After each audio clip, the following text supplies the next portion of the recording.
Hola, ¿qué tal? Buenos días. Estamos iniciando nuestro segundo espacio abierto para el aprendizaje de este módulo 13, variación en los procesos sociales. Ya nos encontramos en la última sesión de nuestro módulo, ya estamos en la cuarta semana y estoy a sus órdenes, su asesora virtual, Violeta Álvarez Nieto. Ya está con nosotros Elba Hernández Quiñones. ¿Pudieras indicarme, Elba, si se escucha bien mi voz y se ven bien mis diapositivas, por favor?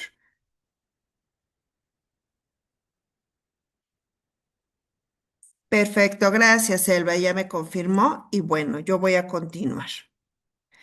En esta sesión abarcaremos pues, nuestro mensaje de bienvenida, el propósito del espacio abierto, veremos dudas o comentarios sobre el proyecto integrador, veremos algunas temáticas y ejemplos y también tenemos la reflexión del foro aprendiendo y finalmente tendremos nuestro cierre.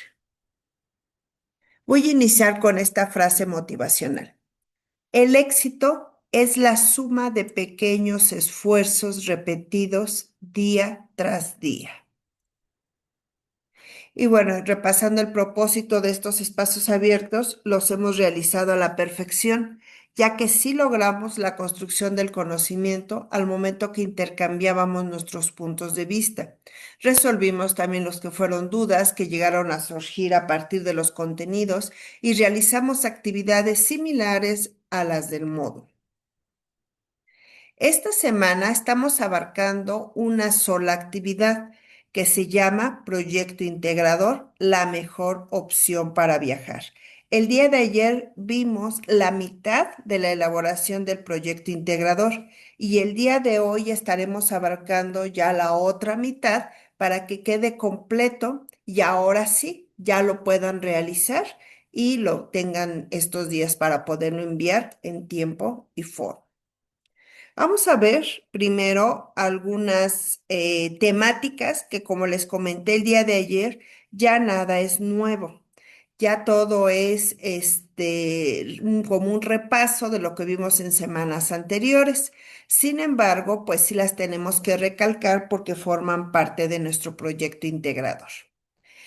Vamos a ver esta parte del ahorro. El ahorro vimos en semanas anteriores que era la acumulación de dinero que efectuábamos para poderlo usar en un propósito a futuro.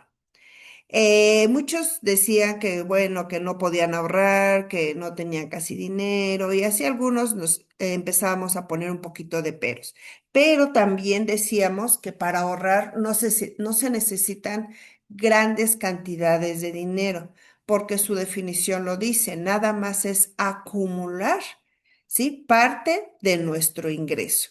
Entonces, pues nosotros podemos acumular, aunque sea poquito dinero.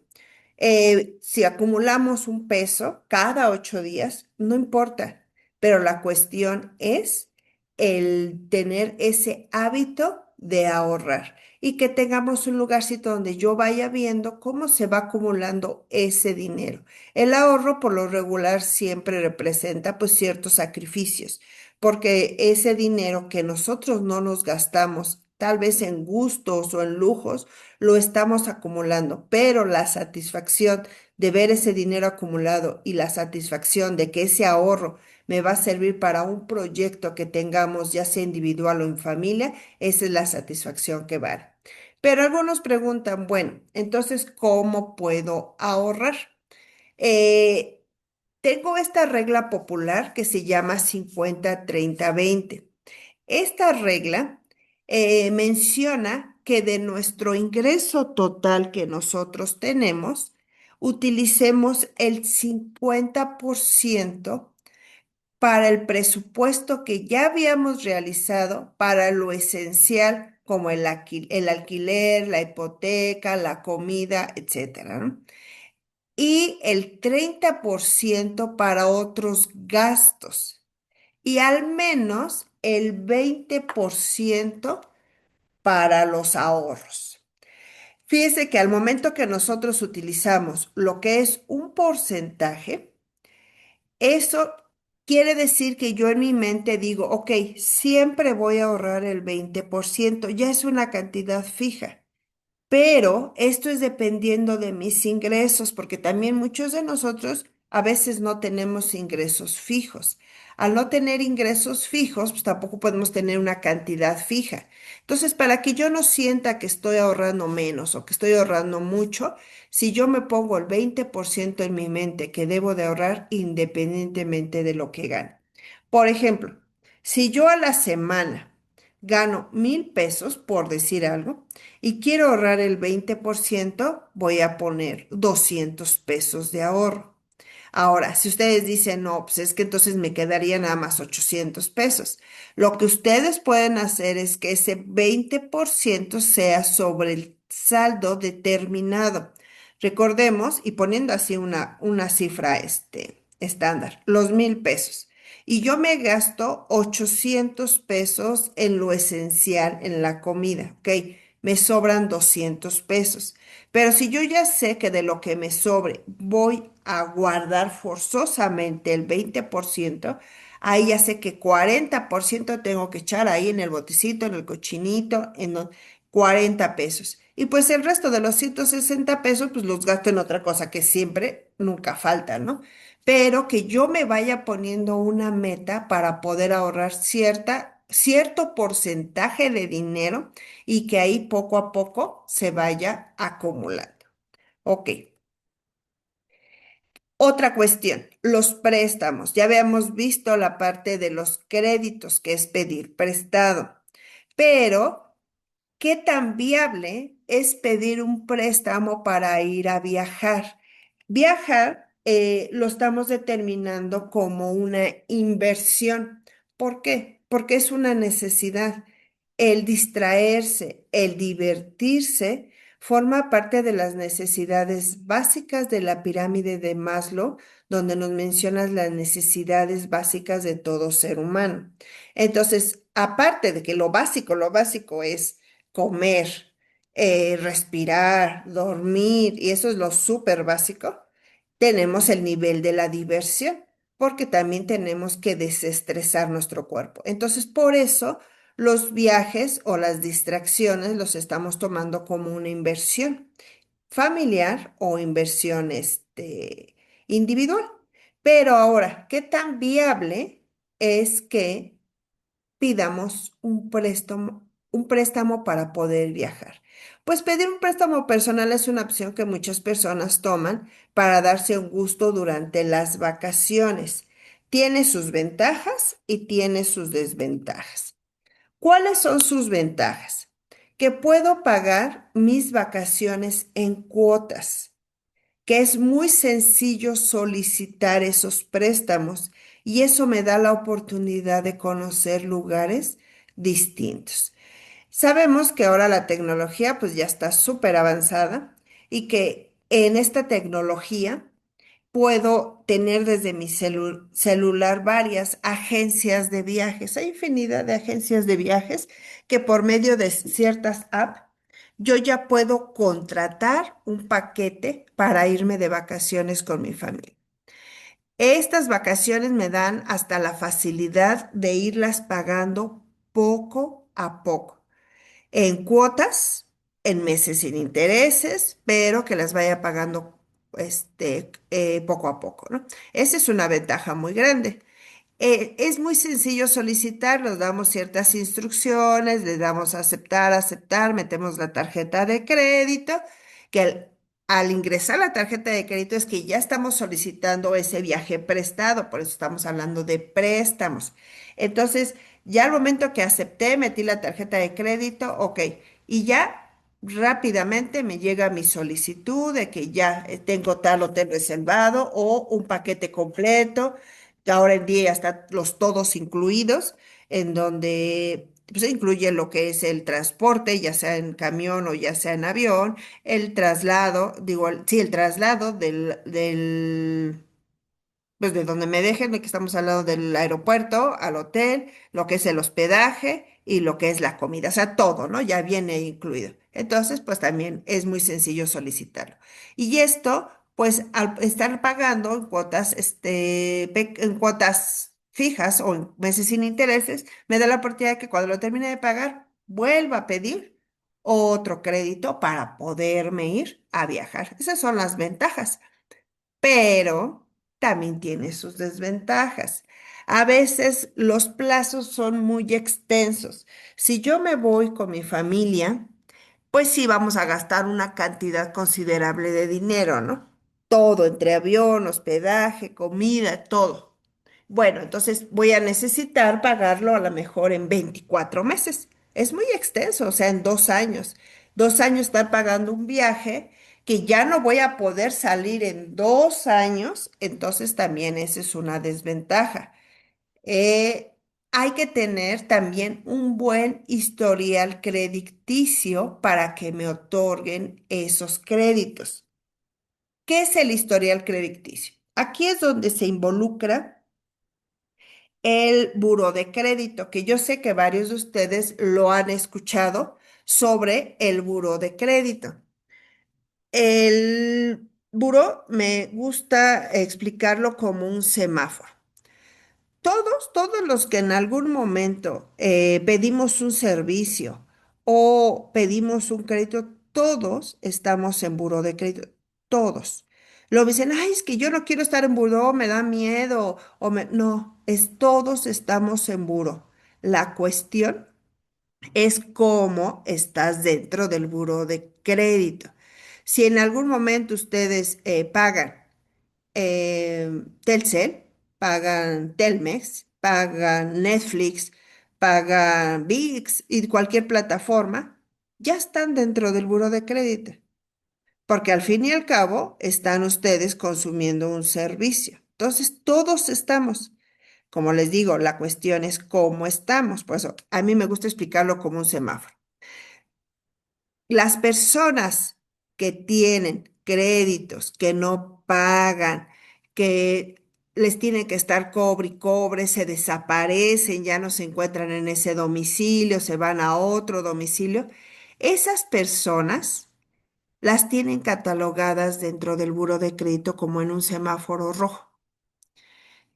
Antes no se hacía eso. Antes había personas que sacaban créditos, por ejemplo, Electra, y luego se cambiaban de lugar, se iban a otro. Entonces ya no había forma de detectarlos. Entonces todas las empresas que dan créditos dijeron, tenemos que hacer algo para tener una red que nos haga saber si a ti no te pagó, ver si yo le presto o no le presto. Entonces por eso se creó esta parte del buro de crédito.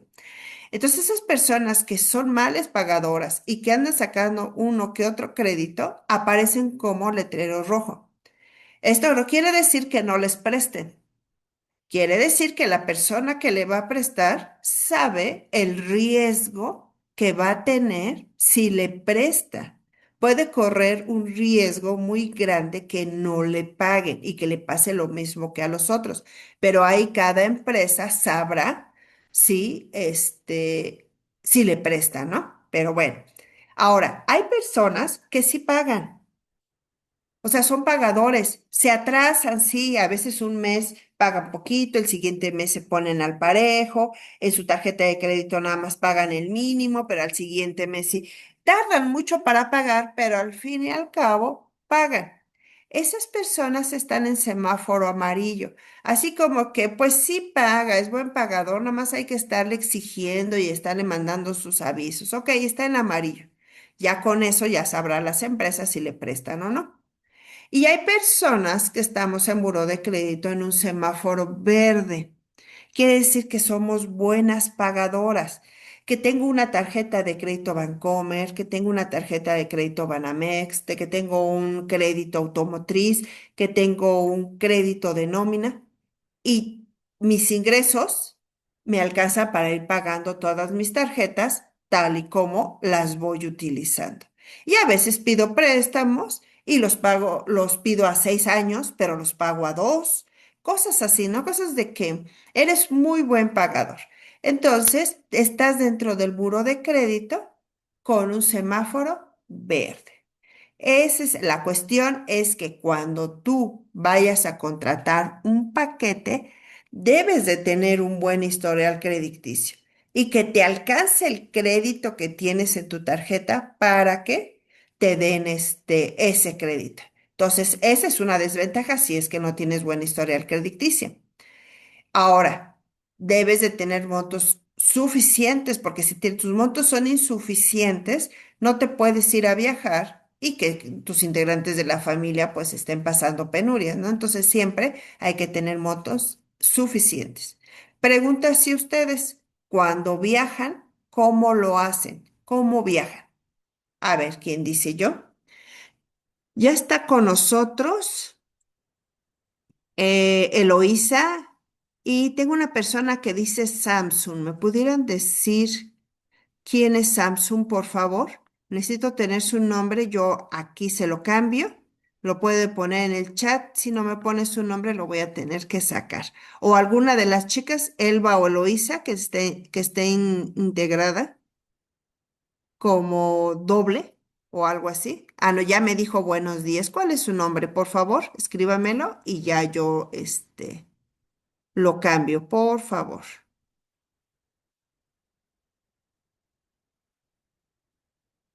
Bueno, espero ahorita que me ponga su nombre, por favor. Ay, gracias, María Fernanda, te agradezco muchísimo. Aquí en lugar de Samsung le vamos a poner María Fernanda. Y ya le doy aquí en cambiar. Y ya me apareces como María Fernanda Santiago González, para que no andemos ahí diciendo nombres raritos.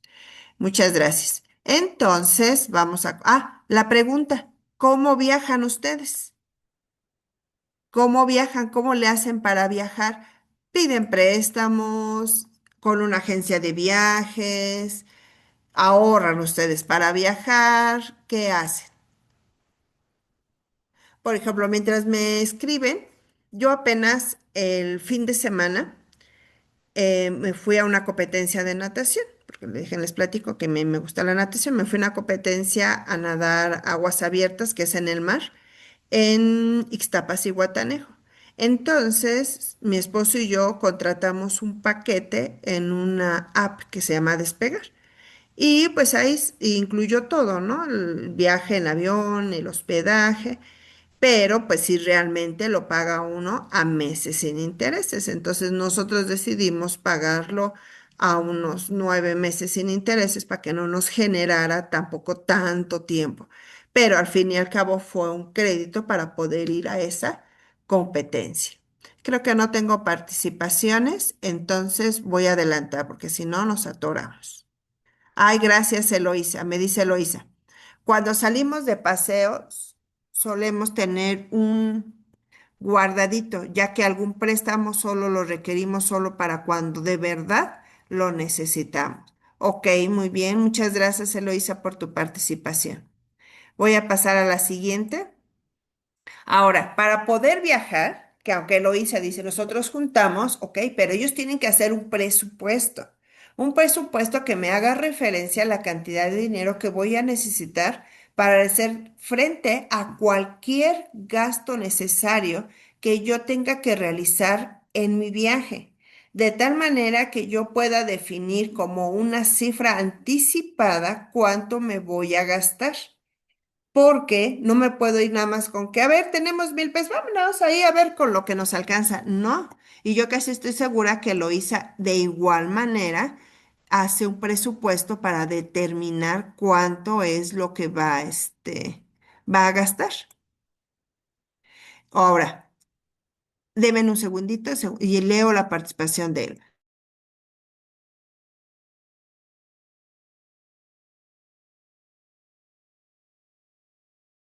Ahora, perdone, me dice Elba, nosotros solo viajamos en julio, ya que es cuando a mi esposo le dan vacaciones y con lo que le dan de su pago cumplimos nuestros gastos. Perfecto, en julio se van en temporada alta, Elba, y está mucho más caro todo, ¿no? Pero aquí es donde con mayor razón debemos de realizar nuestro presupuesto para que no tengamos ningún detalle al momento que viajamos. Muchas gracias por sus participaciones. Ahora, veamos esta parte del crecimiento poblacional a partir de la tasa. La tasa, recordemos que está dada por términos porcentuales y la tasa de crecimiento Cuando se eleva, pues la llamamos tasa de crecimiento, pero cuando disminuye la llamamos tasa de decrecimiento. Deme un segundito.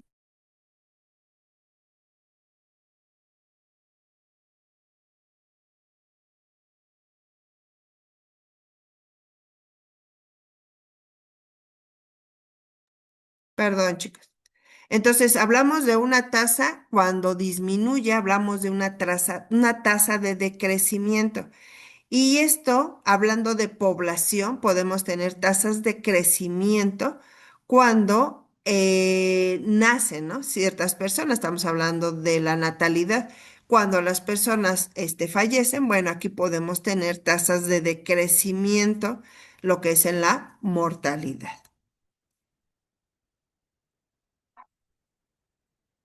Ahora, ¿para qué nos sirve conocer el crecimiento poblacional en el lugar donde vivamos? Dependiendo nuestras necesidades.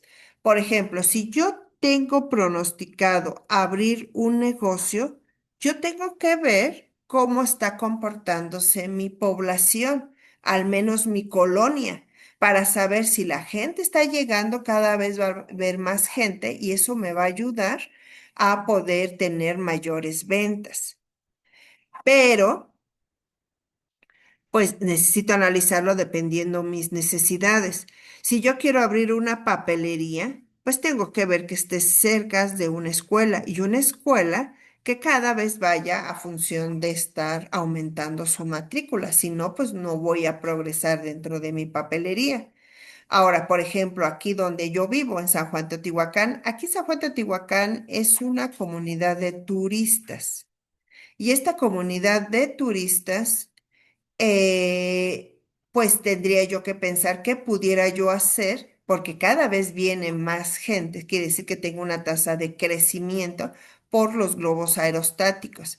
Entonces, pudiera yo vender a lo mejor recuerdos de globitos, pudiera yo poner algo más grande, que pudiera poner a lo mejor un globo puerto y alquilar igual los globos aerostáticos, o sea, ocupar esa información que tengo de crecimiento o de tasa de crecimiento para poderlo aprovechar para poder tener mayores ingresos.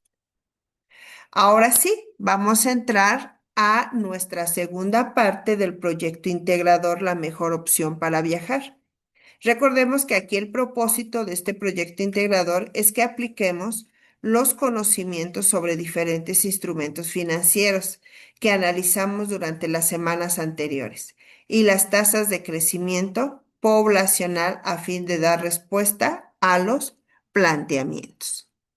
En esta actividad necesitamos crear una tabla de amortización, que eso ya lo hicimos el día de ayer, y el día de hoy vamos a calcular el crecimiento poblacional a partir de nuestra tasa. A ver, ya me adelante. Me voy a ir con el proyecto integrador. Aquí está. Para que veamos qué fue lo que manejamos el día de ayer. El día de ayer elaboramos la tabla de amortización. Bueno, elaboramos un ejemplo, ¿no? De la tabla de amortización para que ustedes pudieran responder el inciso A y el inciso B. Posteriormente les di un cuadrito de sugerencia que pudieran utilizar para el punto 2, donde hablamos sobre el ahorro, ¿no? Del porcentaje que va a tener Jorge y su esposa. El día de hoy estaremos abarcando el punto número 3. En este punto número 3 nos piden elaborar dos tablas. Una tabla con el crecimiento turístico de Cancún y otra tabla con el de Los Cabos. ¿Por qué? Porque la pareja, lo que es Jorge y su esposa, ellos quieren irse de vacaciones. Entonces, el primer destino que ellos tienen pronosticado es irse a Cancún, pero determinaron que hay un crecimiento anual turístico del 6,4% desde el 2015. O sea, ese es el año que nosotros vamos a empezar, 2015. Y me pide la tabla el crecimiento turístico al 2025. O sea, que voy a hacer del 2015 al 2025, 10 años. Lo mismo voy a hacer con Los Cabos. Pero dentro de los datos que me dan hay algo muy importante que hay que interpretar. Me dice que el crecimiento turístico es del 6,4 desde el 2015, año en que el total de turistas llegó a 10 millones y cacho. Quiere decir que eso fue a finales del 2015, porque desde ahí tengo que partir. Me dice que a finales del 2015 había o llegaron a 10,137,509. Y lo mismo pasa con Los Cabos. También me dice que tuvo un crecimiento anual del 5,2%, fecha en que llegaron a los 10,634,000 en total. Quiere decir que también a finales del 2015. Ahorita voy a hacer un ejemplo que les va a ayudar a comprender esto sin ningún problema. Ya teniendo estas dos tablas, hay que contestar dos preguntas. Ya las preguntas son muy personales. Me dice, ¿cuál destino turístico tendrá menos turistas a principios del 2025? Entonces necesitamos hacer las dos tablas para poder comparar. Luego dice, conociendo la cantidad de turistas, ¿a cuál playa irías tú y por qué? Vámonos con un ejemplo para ver cómo lo vamos a trabajar. Yo aquí tengo en mi Excel un ejemplo. Aquí hay que tomar en cuenta que el crecimiento poblacional nos hace tomar decisiones que sean beneficiosos para nosotros y nuestra familia, cuidando nuestro ingreso familiar. Y aquí pues vamos a imaginar que queremos ir a Mazatlán, cuyo crecimiento anual turístico es del 3,8% desde el 2018. Yo voy a empezar en otro año en que el total de turistas llegó a 980,000 personas, ¿no? Turistas. Pero también consideramos que queremos ir al puerto de Progreso. Progreso se encuentra en Mérida. Aquí le voy a aumentar. Ujú. Progreso no, Mérida. Vamos a poner el estado que es Yucatán. Ahí está. Y tienen un crecimiento anual del 2,3% desde el 2018, fecha en que llegarán a los 979,900 turistas en total. Aquí lo que vamos a hacer es que vamos a utilizar modelos matemáticos para entender cómo varía la población. Vamos a explicar estos efectos sociales que se producen por la variación de la población y vamos a llevar a cabo conclusiones desprendidas del análisis de las tasas de crecimiento poblacional. Estos son nuestros aprendizajes esperados en este ejemplo que yo les estoy dando. Vamos a extraer datos. Primero, voy a empezar con Mazatlán. ¿Qué año voy a empezar? Desde el 2018. ¿Qué población había terminando el 2018? 980,000. Ahí está. Y la tasa de crecimiento, estamos hablando que es el 3,8%. Ahí está. Ahora, vamos a hacer unas tablitas. Aquí yo les estoy proponiendo estas tablas. Una columna donde me mencione el año. Otra columna con la población de turistas inicial de Mazatlán, inicial de cada año, porque después vamos a tener otra donde me hable el total de turistas al finalizar el año. Pero entonces por eso tenemos una del año, otra de población turistas inicial de Mazatlán. Después el porcentaje de incremento y la población de turistas que incrementaron año tras año. Y finalmente, el total de población de turistas al finalizar el año. Esta es la tablita que yo les propongo que realicemos. No nos están dando ninguna tabla como muestra para que la utilicemos. Entonces, esta es la que yo propongo. Vamos a empezar desde el 2018. 2019.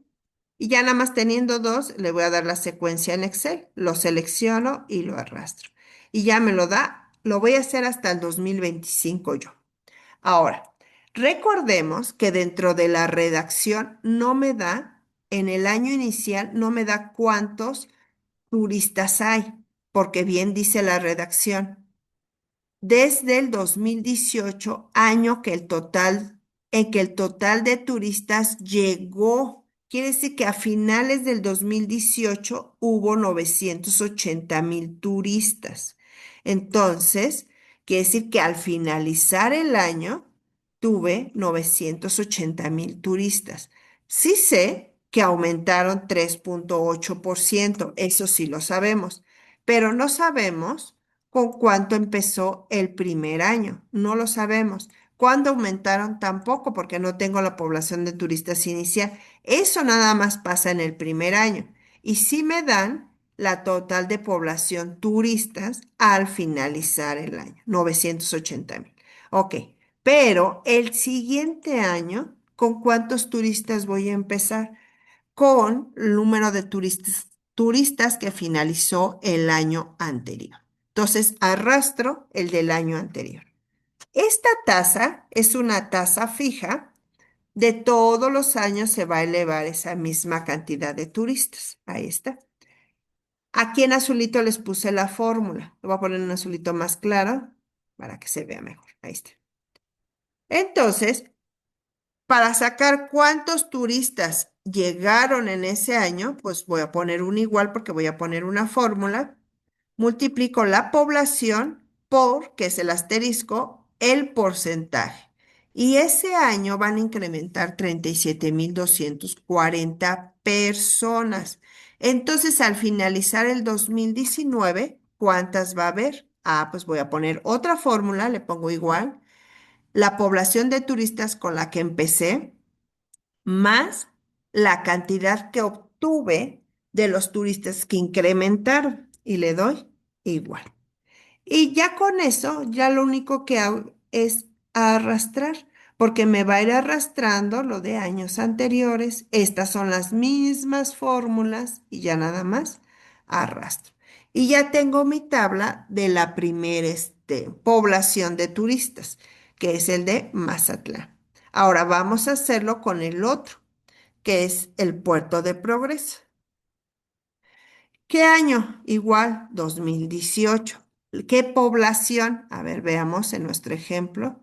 979,900. Entonces me voy aquí. Ahí está. Que se puso en rojito, pero pues ahorita la ponemos en negro, ¿no? Le quitamos esto y la disminuimos. Ahí está. Ahora, ¿qué porcentaje? El 2,3%. 2,3%. Ahora, vamos a llenar la misma tablita. Vamos a empezar 2018, 2019, arrastramos hasta, yo lo voy a hacer hasta el 2025. Igual manera, me dice qué fecha en que llegaron a los 979,900. Quiere decir que al finalizar el 2018 tenían 979,900. Pero no me dicen cuánta población hubo de aumento, tampoco me dicen cuánta población tuvo de inicio, pero sí sé que aumentó el 2,3%. Y este es fijo. El porcentaje va a ser fijo durante todos los meses. ¿Y con cuánta población vamos a iniciar en el 2019? Pues con la población final del 2018. Y le doy Enter. Ahí está. Ahora sí, ¿cuántas personas van a aumentar? Tengo mi población inicial por el porcentaje que va a incrementar. Y van a incrementar 22,538 personas. Y al finalizar el año, ¿cuántas voy a tener? Pues con la que empecé, más las que aumentaron, y voy a tener 1,200,000. Y eso mismo va a ir para todos los años. Entonces, nada más arrastro y ya tengo mis tablitas. Ahora sí, ya teniendo mis dos tablitas, las puedo analizar. Por ejemplo, ¿a qué lugar irían ustedes en base al crecimiento turístico? A ver, aquí es una pregunta muy particular, ¿no? Y dependiendo los intereses de cada quien. Yo, nada más somos mi esposo y yo, no tenemos hijos, pues no nos gusta ir a donde hay mucho burullo, donde hay muchos niños, porque además están gritando y muchos luego están llorando. Entonces, pues si nosotros vemos la tabla de Mazatlán, Mazatlán va de aumento. Si queremos ir en el 2026, fácil va a haber, siempre va aumentando mucha gente, ¿no? Y en progreso sí va aumentando, pero en un porcentaje menor. Entonces nosotros elegiríamos ir a progreso en lugar de ir a Mazatlán. Entonces en progreso, quiero suponer que con menos gente, pues hay menos niños, menos atiborrados los restaurantes. Entonces nosotros nos gustaría irnos a progreso. Pero en una ocasión, una alumna me dijo, no, maestra, yo la verdad me iría a Mazatlán porque yo tengo una niña de 4 años y a mi niña le gusta mucho jugar con otros niños. Luego está en la alberca, hace amigos.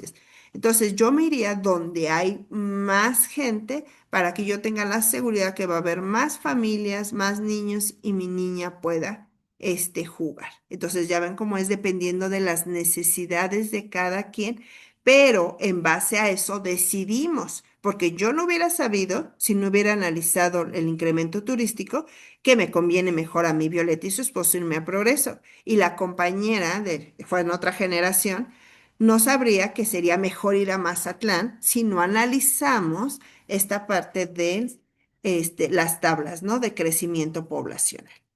Ahora, podemos analizarlo también en el aspecto de la economía. ¿Cómo influye en los negocios la visita de los turistas en cada punto? Recordemos que en base al número de turistas también hay mayor comercio. Por ejemplo, en Progreso, conozco Progreso, no hay tantas tiendas comerciales muy grandes. Si hay en Chedraui, sí lo hay, pero no hay tantas como un Sam's, como un Walmart, como un Liverpool, como lo que sí hay en Mazatlán. ¿Por qué? Porque el crecimiento turístico en progreso no es tanto. Entonces, hasta para los negocios, tiene que ver qué tanta gente llega de manera anual para saber si conviene poner un negocio grande. Y en Mazatlán, pues tenemos todo de eso, ¿no? Entonces, es mucho más grande. Y para los negocios, pues sean pequeños, sean grandes, hay que estar preparados para ver si me va a funcionar mi negocio en ese lugar. Ahora, Mazatlán, también lo conozco, en Mazatlán, ahí hay mucha vida nocturna, entonces sabemos que hasta ya muy tarde se puede estar vendiendo cualquier cosa, ¿no? Comida, bebida, recuerdos, de todo. Pero en progreso temprano se acaba todo, o sea, eso de las 10 de la noche ya, o sea, que como que ya el pueblo dicen ya no hay tantos turistas, vámonos a dormir. Los turistas dicen, pues aquí está bien tranquilo, pues ya vámonos a dormir. O sea, no hay tanto burullo como en Mazatlán, ¿no? Y eso depende también, pues, de parte del crecimiento turístico. Ahora. En conclusión, recordemos que el análisis de nuestras finanzas son muy importantes, ya que nos permiten tomar decisiones correctas. Yo espero que con este módulo se queden ustedes con esas ideas de ahorrar, de invertir, de hacer presupuestos, de comparar precios, siempre con este afán de tomar decisiones correctas, no nada más malgastar nuestro dinero o no nada más gastarlo sin comparar y que a la mera hora yo gaste más, porque esto repercute pues también en el bienestar de nuestra familia. Entonces, el análisis de nuestras finanzas siempre serán muy, muy importantes. ¿Qué se les va a calificar para su proyecto integrador? Según su rúbrica, para obtener el criterio cognitivo que creen una hoja de cálculo que incluya la tabla de amortización, el total de ahorro, el crecimiento turístico de los dos estados y una conclusión de media cuartilla. Y dentro del criterio actitudinal que emplee la tecnología, que entreguen de manera organizada, que atienda las indicaciones que se solicita y que sea a tiempo. Y dentro del criterio comunicativo, que la información sea comprensible y coherente, que cumpla las reglas de redacción y ortografía.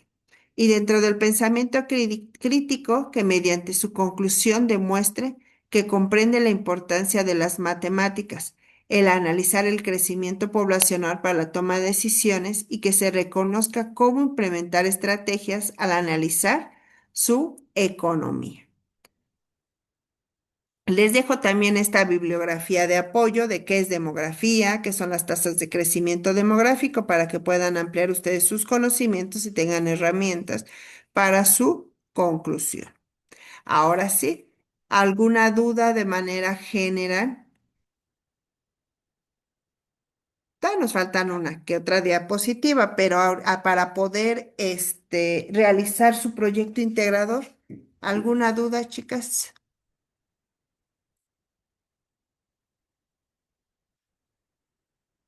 Eloísa me dice que todo bien, que no hay dudas. Elba también me dice que todo bien, muchísimas gracias.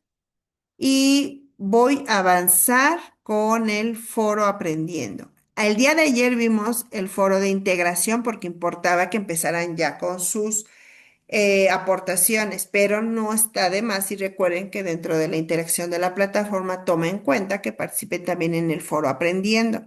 Aquí el propósito es que ustedes le den respuesta a una pregunta detonadora y les dice, ¿en qué sector consideras que se debe invertir más para el desarrollo económico de México y por qué? Bueno.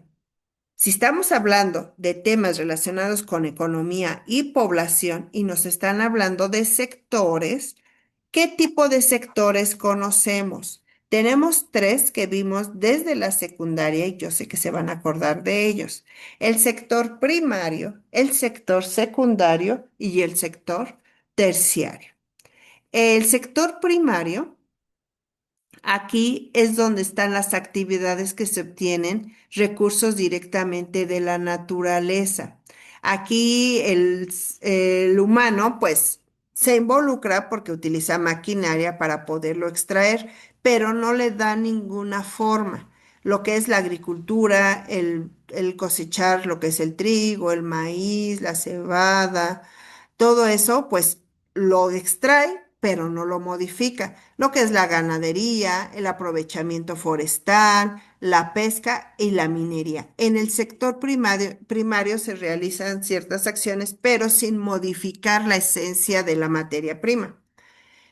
Pero cuando ya pasamos al sector secundario, aquí son las actividades que ya transforman esos recursos de la naturaleza. Aquí entra la industria y la construcción.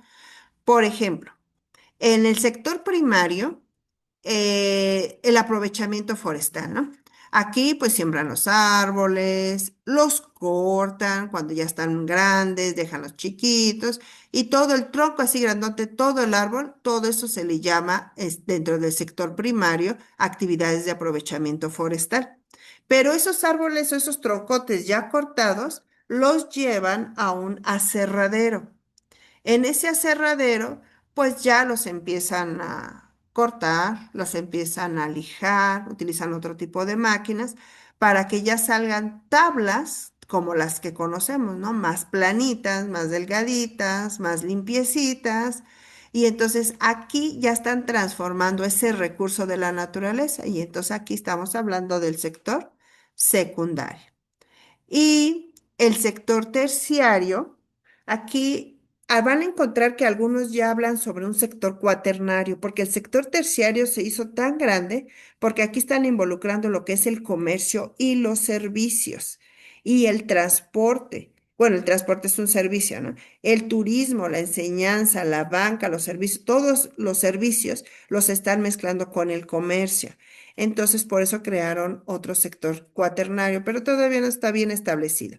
Pero dentro del sector terciario, aquí podemos ver las actividades que pues ya se tienen que vender de lo que es la industria y la construcción. Todo lo que el primario extrajo, lo que el secundario transformó, el terciario, pues ya se va a la venta para el consumidor final. Entonces, ustedes sobre estos tres sectores deben de opinar ¿En cuál de estos tres sectores creen ustedes que es más conveniente invertir para el desarrollo económico de México y por qué? Pero ya tienen el panorama de qué sectores son los que les estaba hablando la pregunta del el foro aprendiendo. Ahora sí, alguna duda. Si hay alguna duda de manera general, me la escriben, por favor. Voy a pasar a la siguiente diapositiva para explicarles cómo va a ser el cierre de nuestro módulo, para que no se me impacienten y me manden mensajito. Es que no me han calificado esto, no me han calificado el otro. Todo tiene su tiempo y tiene sus días para poderlo realizar. Hoy es el último día que van a recibir un mensaje mío de motivación. Y es el último día en que vamos a tener contacto, porque recuerden que sábado y domingo yo no laboro. Eloise ya me dijo que no hay dudas. Muchas gracias, Eloise. Entonces, hoy es el último día que nos estaremos viendo. Después de hoy, ya no habrá mensajes por parte de su asesora hasta el día martes o miércoles, después del cierre. ¿Cómo me organizo yo para poder realizar cerrar sus calificaciones y cerrar mi módulo? El día lunes. El día lunes califico las actividades que se otorgaron extensiones y el proyecto integrador que hayan ustedes entregado el día de hoy hasta las 6 de la tarde. Si ya entregan su proyecto integrador el día de hoy, después de las 6 de la tarde, ya no lo voy a calificar hasta el día lunes. Entonces, ese lunes es el que me voy a poner a calificar los del viernes después de las 6 de la tarde y los que hayan enviado el día sábado. Si ustedes envían su proyecto integrador el domingo, ese lo estaría yo calificando hasta el día martes junto con el foro de integración. Entonces, ténganlo presente, no se me desesperen. Yo tengo para evaluar todo lunes y martes. Y si me apuro y termino el lunes, pues qué bueno. Pues si no, no se preocupen, el día martes ya estarán todas las calificaciones. Martes, mismo martes que me confirmen que ya está todo calificado o a más tardar el miércoles, yo les mando un mensaje final donde les menciono que ya está todo calificado y retroalimentado. Y hasta que reciban mi mensaje, van a ustedes poder ver su portafolio de evidencias y tomarle captura de pantalla. Y recordemos que no hay extensión para el proyecto integrador. Ahora sí, ¿alguna duda antes de despedirnos? Leo mi mensaje final y ya ustedes me escriben en el chat. No consideres el estudio como una obligación, sino como una oportunidad para penetrar en el bello mundo del saber. Albert Einstein. Espero que esto les sea de gran ayuda. Quedo a sus órdenes, su asesora virtual Violeta Álvarez Nieto. ¿Alguna duda? Y espero que les vaya muy bien dentro de su proyecto de prepa en línea CEP. Ya están a la mitad de su preparatoria. Les falta la otra mitad, pero ahí van. Van muy bien y espero que sea un éxito. Al contrario, les agradezco muchísimo a ustedes, casi fuimos siempre las mismas que nos presentamos y les agradezco muchísimo sus asistencias. Gracias, Elba. Gracias, Eloísa. Y no sean malitos, me ponen su nombre completo. Bueno, ya lo tienen ahí, los voy a leer porque nada más están ustedes dos. Y tuve conmigo a Elba Hernández Quiñones y a Eloísa Domínguez González. Muchísimas gracias. Que tengan éxito y nos estaremos viendo algún día de estos. Hasta luego, excelente día.